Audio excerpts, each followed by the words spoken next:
Hello Cobras, this video is going to show you how to access the Coker ebook databases. So there's going to be three specific databases that you're going to want to focus on.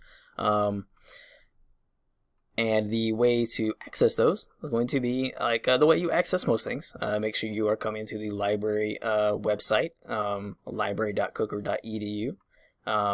And what you will do is you will go to research help. So this is going to be one of those instances where even though these are designated as databases, it's better to go ahead and come here than just actually click the databases page. You can do that. It will basically take you to the exact same page. But just for the sake of this, I would recommend just going ahead and doing this. Again, it's right up front. You just click ebooks and it will bring you here. And so that will actually give you access to these links here. And these are going to be the three you're going to want to focus on. I would not recommend focusing on this one. The user interface is just not intuitive. It's not a great resource to use. But the Springer ebook, ProQuest, and eBooks, these three are pretty solid. So what I do want to show you though is that if you click that, it will bring you to these, and you can click these and it will take you to those providers. But if you do accidentally click databases, let's just say an assignment asks you to find ebooks using Coker databases, and so you click databases, you can access those through this page as well.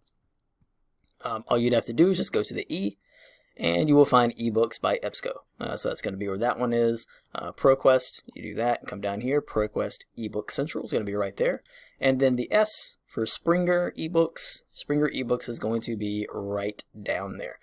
So again, super easy. You can access those, like I said, any of those areas. So what we're going to do is we're going to start off with eBooks by EBSCO, because I think this is probably the easiest one. I think it's also the most comprehensive one. This is the one that I would recommend most for anyone to kind of look at for their ebooks if they're ever asked to look for ebooks. And then kind of go ProQuest, Springer. I would kind of go in that order. But to search this, you would search this like you would search any other EBSCO database.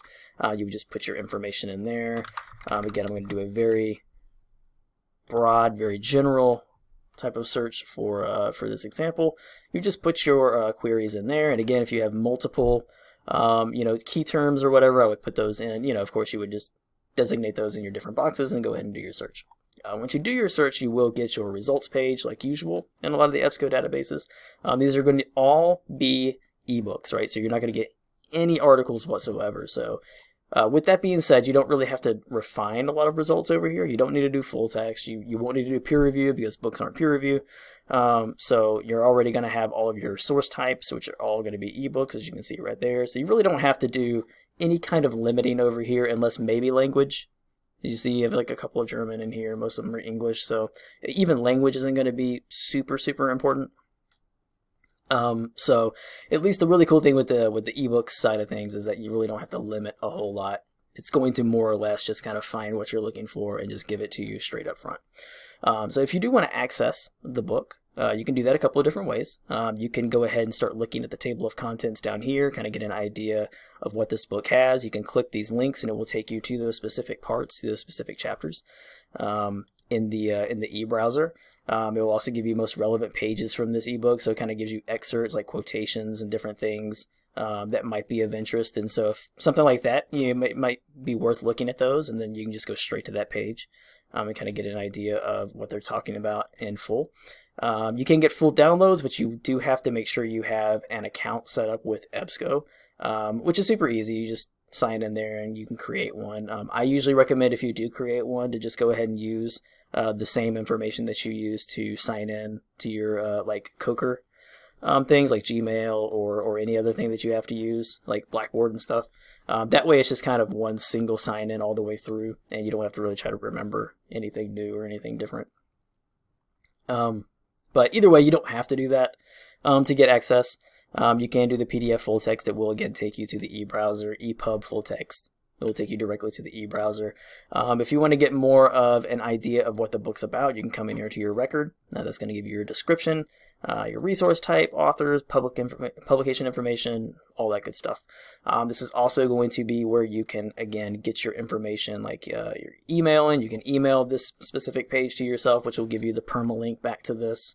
It will also give you citation information. You can get the citation information for the book here. again, you just scroll down to whatever format you want, and that's going to be that. And there's your permalink right there. Again, it's going to bring you to this exact page.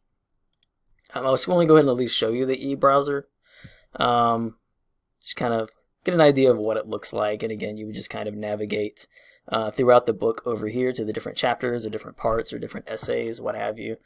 And again, you have the exact same tools here that you do on the record page. So you can email specific pages to yourself. Again, you can save specific pages if you are signed in. You can print pages. Again, these do have limitations, so just make sure you keep an eye on that. Also for email, you can also get your citation information again right here, and your permalink, which will again bring you back to this exact page. So it will actually bring you back to this e-reader, to this browser page here.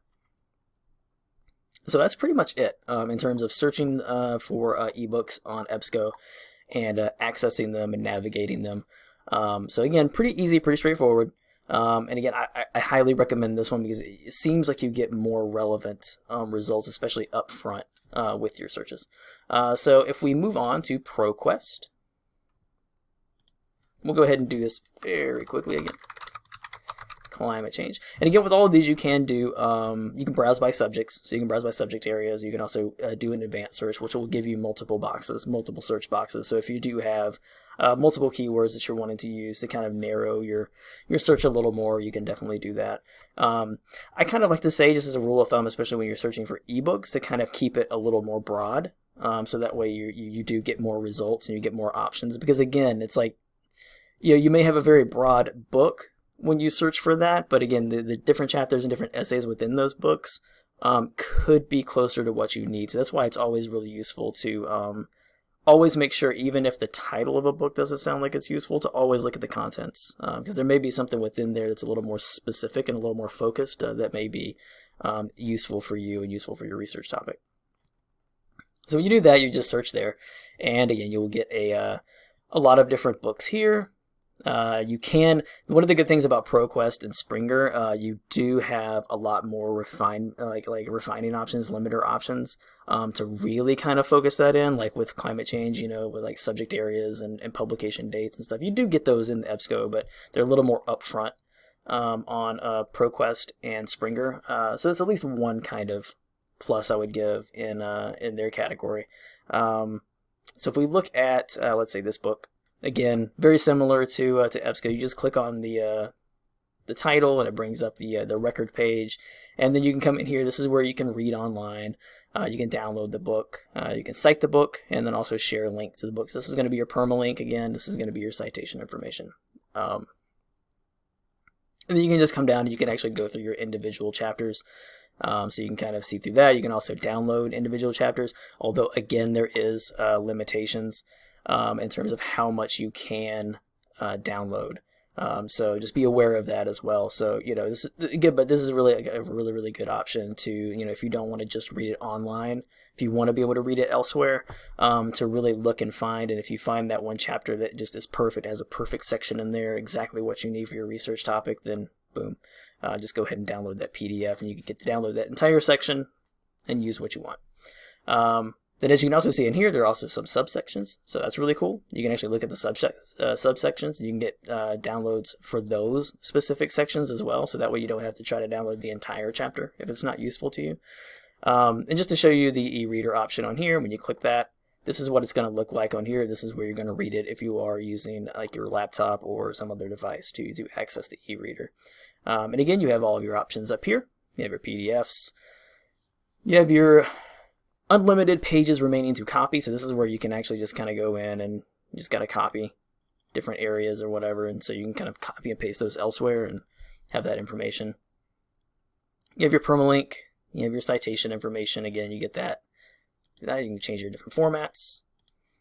And that's it for ProQuest. Again, pretty straightforward. And pretty intuitive. I would say a lot of these, they've gotten a lot better in terms of their user interface, and they're pretty intuitive to in terms of searching and also accessing and reading. I think the e-readers have gotten a lot better on the browsers themselves. So it's going to be ProQuest. So we're going to look at Springer very quickly. Again, you can browse by discipline. So if you want to look specifically at, maybe just like kind of like a broad-based look at the different books that are offered by discipline, you can do that over here. You also have journals, which is not going to be useful for this assignment, but you do have that option again. And then you do have your search options. So if we do our tried and true climate change again, so you see you get all of these options over here. You get chapters, articles, conference papers. Again, one of the things here is that you are getting a lot of different types, a lot of different resource types on this. So this is one of the reasons why I always say try Springer last, because you don't just kind of get the books or that kind of thing. So you kind of have to limit that. You kind of have to make sure you're only focusing on that kind of stuff. Whereas with a lot of the other ones, they're basically just very ebook centric. And one thing you want to make sure you're looking at here is that with these books with the little locks on them, we don't have access to that. There's only preview only, so you can't actually access the entire book. So just be aware of that as well. So let's look at African climate and climate change. And if you click that, it's going to bring up the book here. You can download book PDF. You can download book EPUB. You can look at all the different chapters. You can find about this book information here, so you can kind of decide on whether that's going to be interesting. Very similar to ProQuest. You can get PDFs of individual chapters as well. So let's just go ahead and click that, just so you can kind of get an idea what that looks like. Yeah, this is going to be a little more straightforward, a little more HTML, kind of aesthetic, as opposed to the other like kind of e-readers, e-browser readers.